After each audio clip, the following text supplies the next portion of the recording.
IBomma case నిందితుడు Ravi remand రిపోర్టులో కీలక అంశాలను ప్రస్తావించారు పోలీసులు. ఐబొమ్మ, బెప్పం పేర్ల మీద మొత్తం 17 వెబ్సైట్స్ ని రవి క్రియేట్ చేశాడని, ఆయా వెబ్సైట్ వివరాలను సమగ్రంగా ఇచ్చారు. క్రిప్టో కరెన్సీ వాలెట్స్ నుంచి రవి ఎన్ఆర్ఈ ఖాతాకు నిధులు జమ అయ్యాయని రిమాండ్ రిపోర్టులో ప్రస్తావించారు. ఐబొమ్మకు బెట్టింగ్ సైట్స్ కి మధ్యలో కొన్ని ట్రాఫిక్ డొమైన్స్ కూడా ఏర్పాటు చేసుకున్నాడు రవి. tradersin.com, makeindiashop.shop డొమైన్స్ పేర్లతో ఆ రెండు రిజిస్టర్ అయ్యాయి. ఇందులో ఒకటి అమెరికాలో, మరొకటి హైదరాబాద్ అమీర్పేట్లో రిజిస్టర్ చేయించాడు. రవిని రెండు డొమైన్సే పట్టించాయి. ఐబొమ్మ వెనకాలున్నది ఇమ్మడి రవినే అని టెక్నికల్ ఎవిడెన్స్ ని సేకరించిన పోలీసులు విచారణలో నిందితుడు నేరాన్ని అంగీకరించినట్లు ప్రస్తావించారు.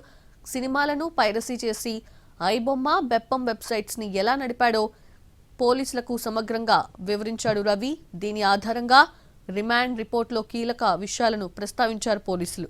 రవి బెదిరింపులకు పాల్పడిన స్టేట్మెంట్స్ ని సైతం రిమాండ్ రిపోర్టులో పోలీసులు ప్రస్తావించారు.